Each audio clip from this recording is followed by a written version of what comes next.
Hello everyone, I'm Brian. Today I'm reacting to Are You Smart or Just Shallow, Young Man, Acharya Prashant with IIM Calcutta 2022. Anyways, I am not exactly sure what this is about, but let's go and give it a shot. It looked interesting enough. I'm going to split this up into two parts. Smart or Shallow Man. It's very odd for a 45-minute video for a single question. Perhaps it's a little bit deeper. That's why I was interested in it. So let's go and get started.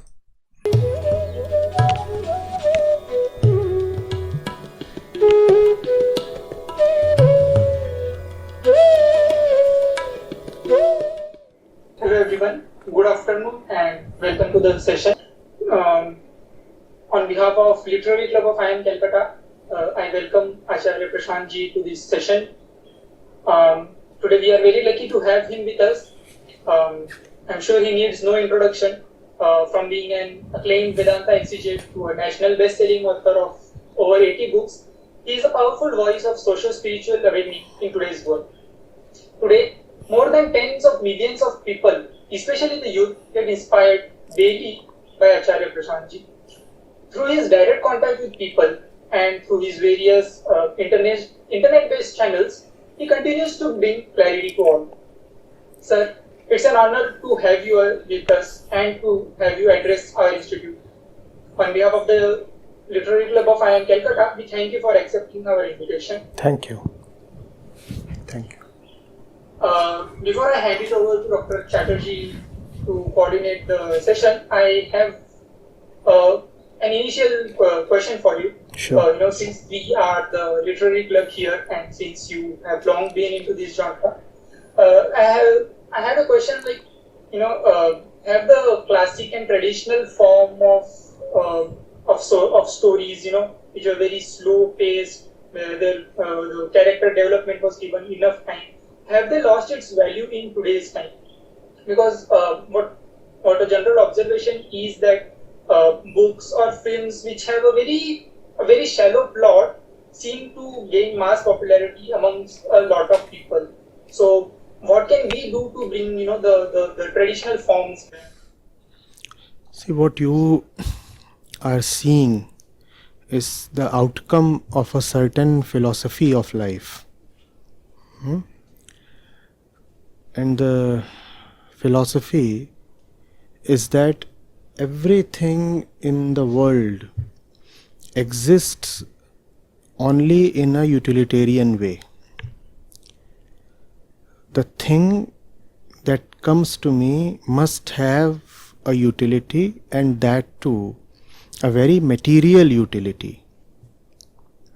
So if there is a book that comes to me, it should very quickly tell me of the thing that it is trying to present as useful. So the book then becomes nothing more than a medium, a road that is taking you to some useful, pleasurable destination. Now when it is only the destination that matters, who wants the road to be long and convoluted? You want to reach there as early as possible. You want to take a flight. Therefore, character development and slow pace of the narrative, they rather become a nuisance to the reader or the watcher. People are not watching movies or reading books or doing anything in life for the sake of the higher pleasure or the joy that reading itself, watching itself, the process itself gives to you. Today books are being written in the PPT format, so there are bullet points.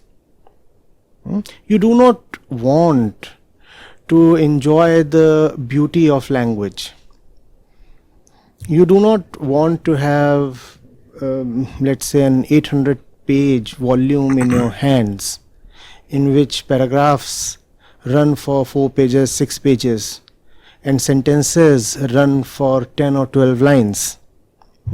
Nobody wants to have that kind of patience, and it is not really then a crisis or shortage of patience in itself. It is a problem with the philosophy of this age. The book has come to me, and my central god is consumption.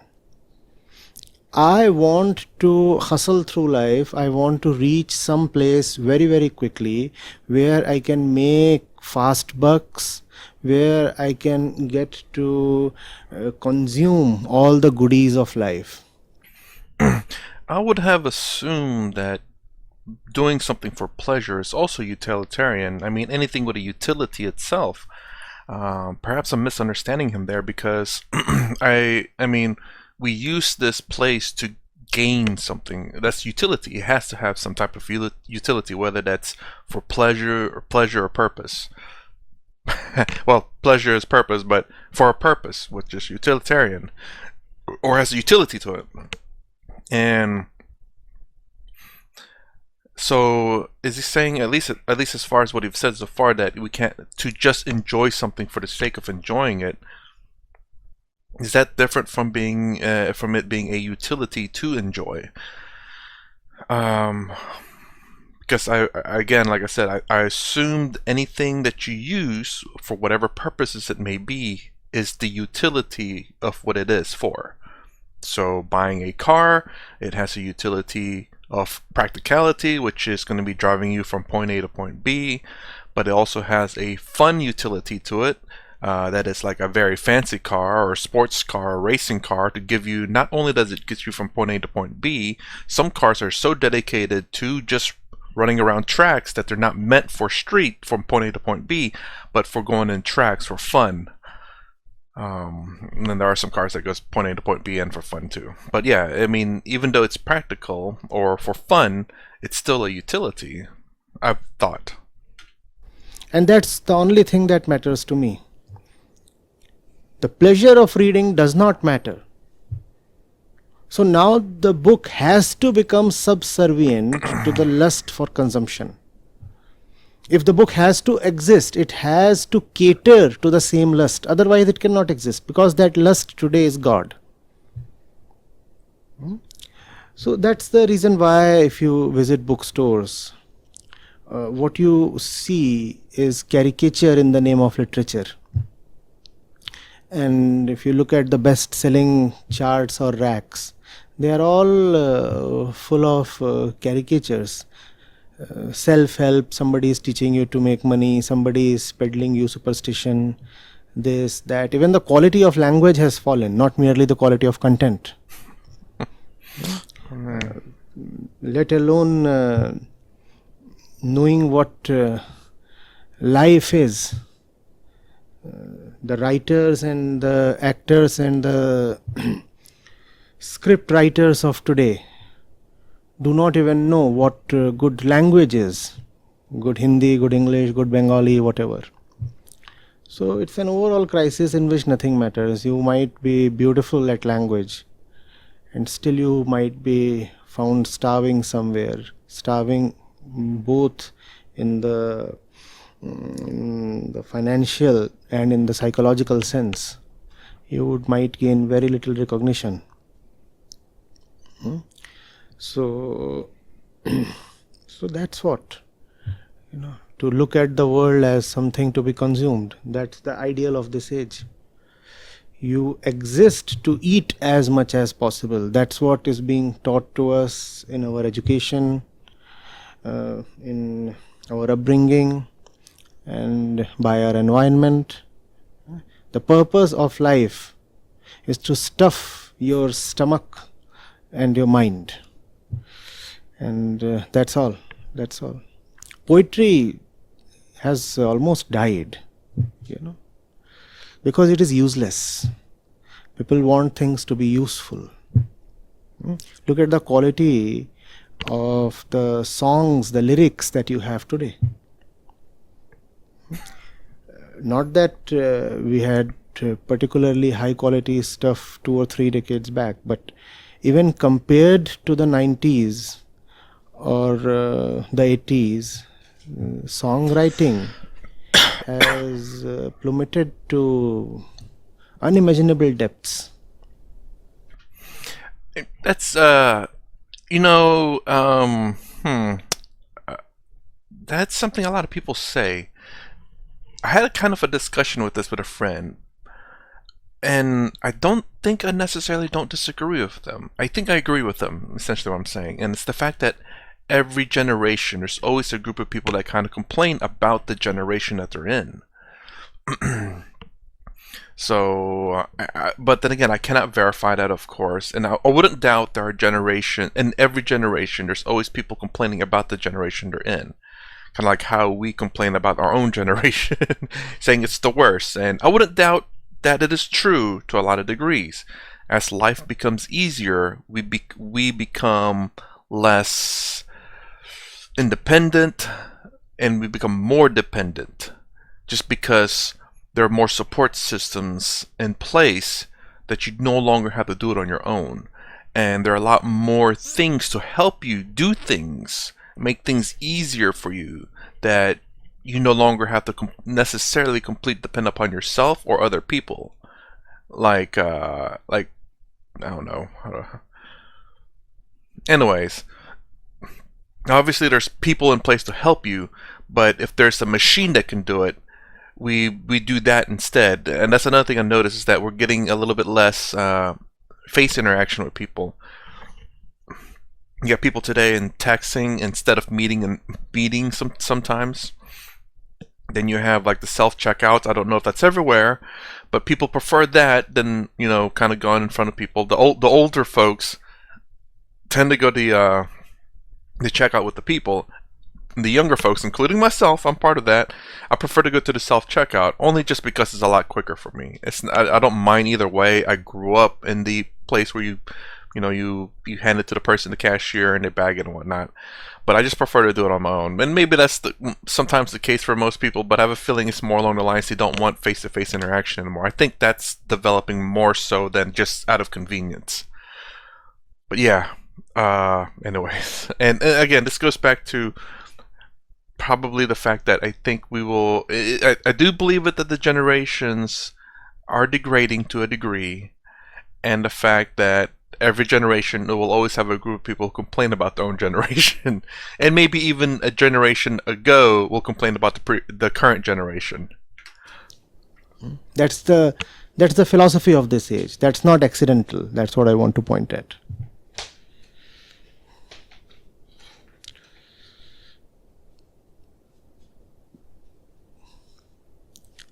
I would be glad, and that goes out to all, to converse, to have interactions. So when I say something, if there is something that you want to say in reply, I would be glad to have it, and that's how I also feel more engaged. Yes, I don't have a follow-up question. Just wanted to thank you for the response. Sure. If anyone else has a question. Greetings and namaste, Acharya. So my name is Arunika. I am a second year student here at IIM Calcutta. I'm a PhD student. And my follow-up question is, how can we break this cycle of consumption? How can we start thinking differently? Because as you rightly pointed out, even our education system is structured in a way that even if we don't want to move towards that philosophy, we are pushed towards that, we are forced towards that. So how can we break that cycle? Sorry, I want to answer real quick, hopefully, so that hopefully you'll have the same answer as me, or I'll have the same answer as him. I will say again, it's the two things: it's understanding and responsibility. Understand what's going on. Understand that the world is consumption. Even just merely understanding it alone will help you make better choices. And two, be responsible. And again, being responsible for your choices. So if you understand that this world is about consumption and you choose to continue to do the consumption, you are at least saying that I am actively making a choice. You are not a victim of this world of consumption, but you're an active participant in it. To me, there's nothing necessarily wrong with that, so long as you understand what it is about and that you are willing and responsible for your action. Obviously, if you want to get out of it, then you have to understand that you need to stop participating in it.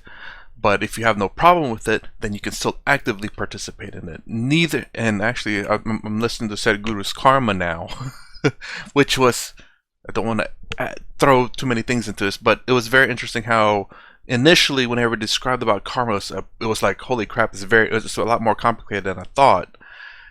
And I want to go back and listen to that. It's like around the beginning part. But then he talked about how it's your intent, which is very interesting because it plays very much into what I'm saying, where if you understand and you are responsible for your actions, meaning you intend to participate, I always say there's nothing wrong with that. And in karma's sense, there's nothing wrong with that. At least from my understanding of what Sadhguru have said so far in the Karma book that I am audio listening to. It's the problem is whenever you are doing something, but just like, I don't know if I should, I don't know if I should. And the thing that Sadhguru said in that book is the fact that you die 1,000 deaths by questioning your actions. And which is very true, because then you start thinking to yourself, oh my gosh, did I make the right decision? Did I do that right? What else can be affected? You know, you're beating yourself up over something that you should have had a conscious decision on, but now it's too late. Don't worry, everyone makes mistakes and stuff, but yes, so long as you understand the world, you have full understanding of what's going on, and you willingly and responsibly chose your choices that you make, then you should be good again. And if then you said, you know what, this is not what I like, then again, understand why you don't like it, and then be responsible and choose not to participate in it. See, when the consumption ideal exists to please you, human beings are pleasure loving, right? And it is not ordinary pleasure that succeeds in pleasing us. Right? So no problem going for pleasure or happiness or their various cousins. But question has to be asked whether the attempt is yielding results. And when that question is asked, then there is immediate change of course. Nobody eats just for the sake of eating, and I'm talking of eating in the psychological sense. Nobody consumes just to consume. We want to ingratiate ourselves. We want to feel fulfilled. There is a certain hollowness within each human being, a certain loneliness, an incompleteness, a meaninglessness. That's what we want to address through consumption. Now, somebody needs to courageously and compassionately keep raising the question, is our inner void really being filled by the methods we are adopting? We are seeking to fill our lives with goods, gadgets, furniture, vacations, relationships, sex, power, information. That's what is filling up our lives. We are doing that so that we may feel a little less discontented. But are contentment levels really rising, or is the man of today actually worse off than his fathers and forefathers when it comes to inner fulfillment? If you look at the mental disease epidemic, what does it suggest? We have so much today to consume. We are consuming many times of everything: electricity, material, minerals, waters, animal flesh. Then we used to let's say 3, 4, 5 decades back. We have obliterated thousands and thousands of species in our lust to stuff ourselves up. And we are doing that every day. But are we reaching somewhere? Look at the levels of anxiety in the common person on the road. Look at the instances of depression and other kinds of mental issues. Neurosis is at an all-time high, isn't it? So if consumption is there to appease the mind or bring peace to the mind, is consumption really succeeding? That's the question to be asked. And when you ask the question, then at least a few people who can think, who like to reflect and go into the depths of matters, would say, no, this route is not working for us. And if it is not working, let's try something else. Let's see what else in life can serve us delight. And actually, so sometimes I do read some comments that says they don't understand perhaps some of what they're saying. I want to try to also say how I interpret what they're saying, so that maybe I interpreted correctly, maybe I didn't, that way I can be corrected. Essentially, it's that we're sitting here consuming the world, and it's not making us happier. It's from just to simplify what he was saying there, we're destroying a lot of the planet. We're not I don't know if it destroyed a lot of species. There are a lot of species that have died, whether it's us or just natural nature or whatever, but species are being killed, and we're killing animals for our pleasure. Obviously you have like the fancy steaks and the fancy foods. I don't know what they are, but caviar I think is one, and filet mignon, but that's about the fanciest thing I know. And yet it's not making us ultimately happy. It'll make us happy temporarily for however long, and our bellies will be full, and then after 5, 6 hours, 8, whatever, no longer there, gone temporarily. And the thing is that he was saying here that we need to find something else that can make us happier in life, and essentially that's also part of the consumption. Is the fact that it's like, oh, caviar, it's like, this is making people happy, and it's like, well, what else can we throw in there that makes it fancy and make people happy? And well, filet mignon, and then we'll have fancy food number 3. I don't know what that is. And you're it's like, what else can we have? But it's all part of the consumption. And we're having so many options now. We have so many options of many different things that can make you happy, but it's all temporary. You eat caviar, filet mignon, fancy food number 3. I don't know which one that is, because I don't know of any other fancy foods. I mean, I think of a lot of street foods as fancy because I never had them before. But there's got to be some other fancy food. Anyways, there's 50 billion different fancy foods that you can eat in life that a lot of people never eat. All temporary happiness, and many different choices. We got to realize, I believe what he's saying is, we have to realize that material consumption, things in the world exterior are never going to give you ultimate happiness. I think that's what he's trying to say. Right? How about sitting peacefully a little more? How about the delight that poetry gives you? How about love? How about creativity? Right? How about the various art forms? How about purposeless movement, let's say just for a period of 10 or 20 days? How about giving selflessly? Maybe these are the things that would succeed more when it comes to addressing the inner incompleteness. I will say though, I wonder what he would say to this. I'd ask him. But you say art, and I also think of utilitarian, utility of it. The fact that you still have to participate in the consumption world to buy brushes, art canvases, and paint, and then you paint the art, which can be very beautiful and very peaceful.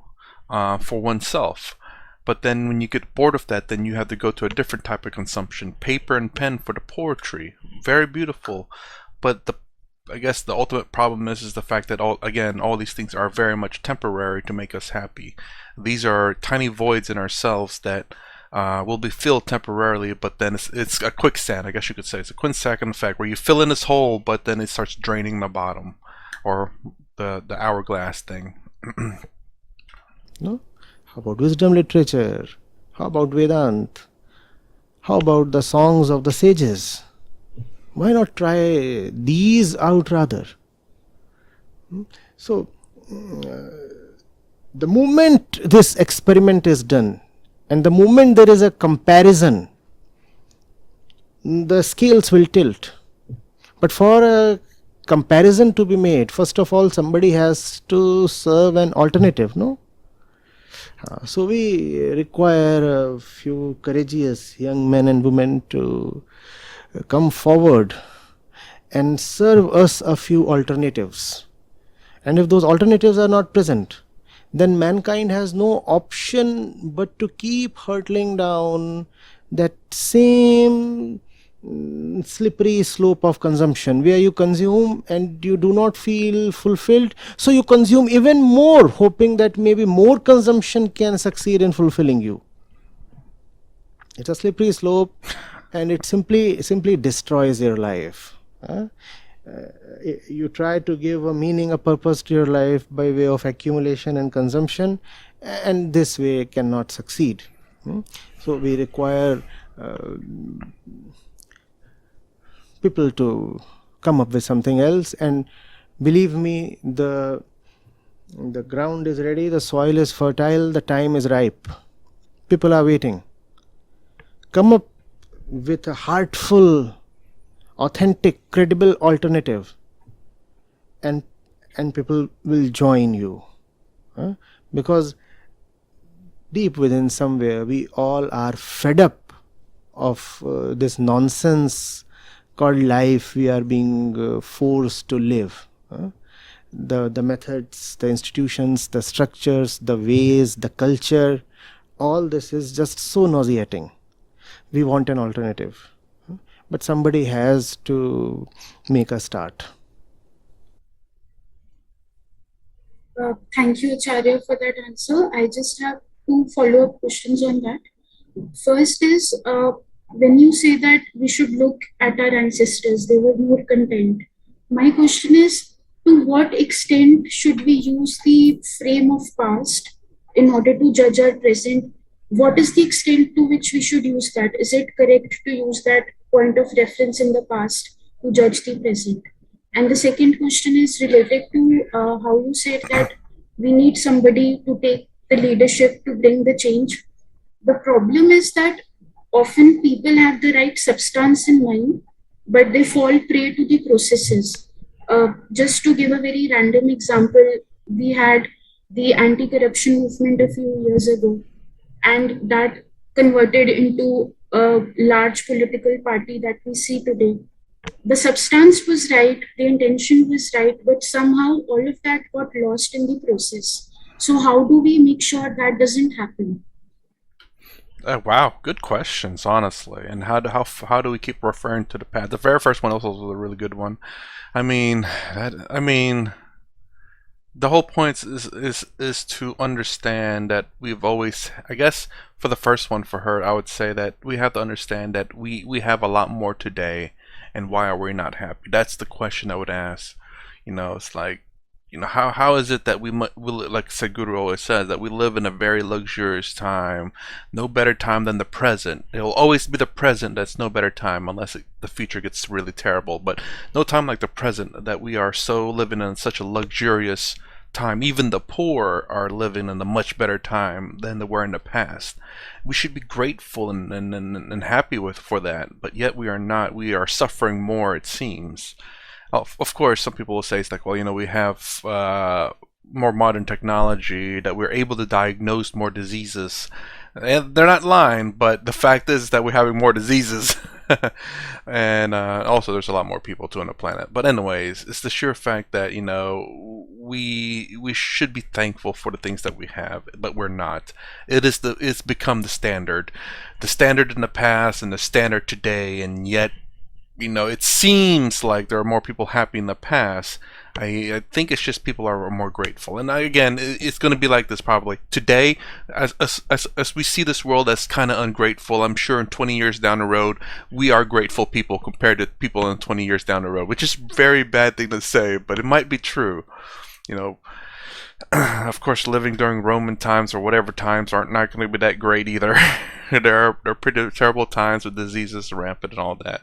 So we have to look at things realistically. It's just the sheer fact that, again, I think the main point is the fact that we need to see how life was rough back in the day, and there weren't probably a lot of avenues of complaint. So people in the past kind of had to toughen up. To deal with it and to fix it themselves.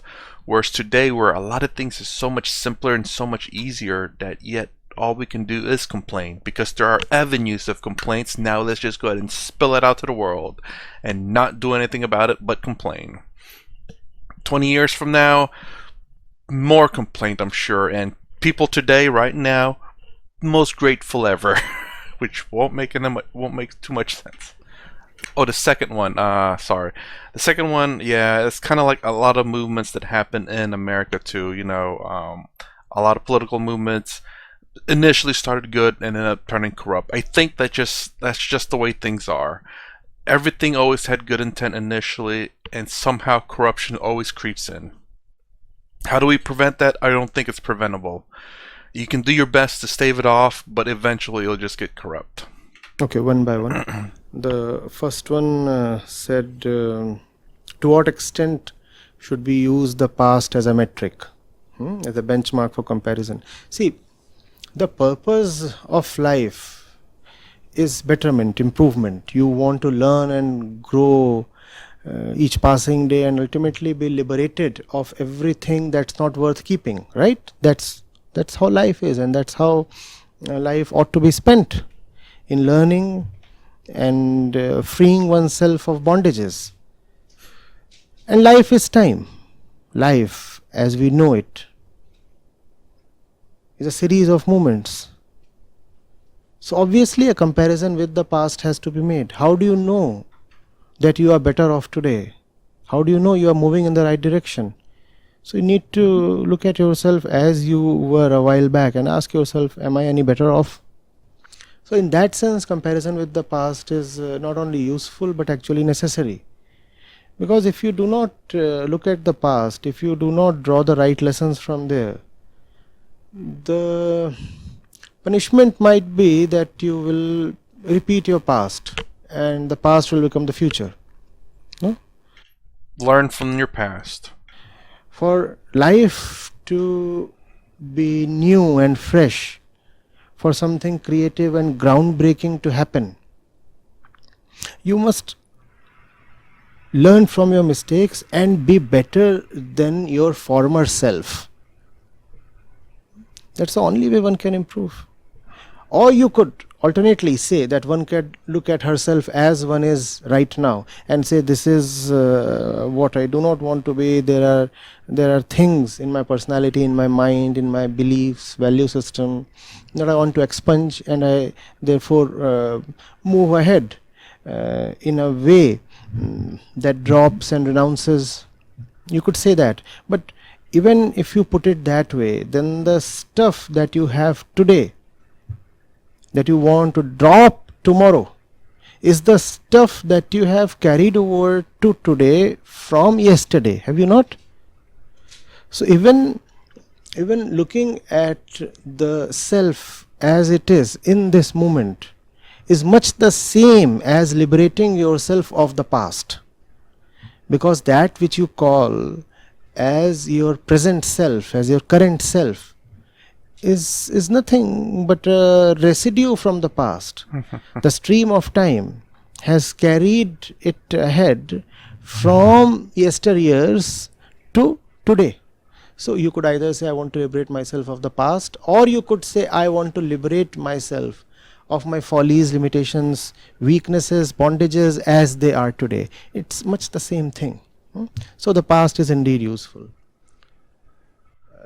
Now the next thing you said that even if we are well-meaning citizens who want to fight against, let's say, issues like corruption, and somebody does start an authentic movement, still over time there is a possibility that it can lose its meaning and get mainstreamed into the same flow of corruption and vindictiveness and lust for power and other things. Yes, that can happen. So that's the reason why there must not only be one movement, but series of several movements. We require not just one seed to sprout and flower, we require an entire nursery. You see, you cannot place very tight constraints on the forces of goodness. We allow the forces of evil to do whatever they please, and they get away precisely because they are forces of evil. They are supposed to be evil, so they are supposed to make mistakes. If they are corrupted, that's in their DNA. So we kind of forgive them, or we accept that as a rule of nature. Let's say there are several corrupt political parties, and you know very well of their corrupt deeds and transactions, and it is almost every day that news regarding their venal dealings keep surfacing. And even as those news articles surface, it does not bother us too much because they are supposed to be corrupt. That's a mainstream political party. Obviously it's going to be corrupt. But when it comes to a person or an institution that started off as something better, something higher or cleaner, then we raise our expectations just too high. Now that might be self-defeating, because ultimately even an urge to clean up is arising from the same filthy society, right? So even the cleanup process is bound to contain some impurities. They ought to be understood and probably even accommodated. Also, one need not give up hope too soon. Filth has accumulated over a large period of time. Cleaning up won't happen in an instant. That too is going to be a long process. It was not in 1757 or 1857 that India lost her independence, right? It was due to a long period of neglect of basics that we got colonized. That period extended for several centuries, right? A lot of things were happening in the religious domain, cultural domain, scientific domain, educational domain, that ultimately led to the fall of this huge subcontinent to much smaller nations from Europe. But once the fall happened, it was unrealistic to expect that now freedom can dawn in the blink of an eye. So then you required something like 200 years of incessant political and revolutionary activity to bring just political freedom to India. And other kinds of freedoms have still not come to us in the way they must. Why? Because the process of slavery itself extended over several centuries. So freedom too will take time. We are right now in the middle of the process of freedom, and in this process the political freedom has come to us and other freedoms are still pending. Similarly, the corruption thing that you're talking of, when you're talking of cleaning up, you have to ask yourself, how exactly do you find yourself drenched in so much of filth? And think of the centuries that have brought us to this kind of weary state. So if one political party fails in transforming the political landscape, then another one must come up. And you have to look at the whole thing in perspective. It's not a matter of months or 2 years, 4 years. It will take time.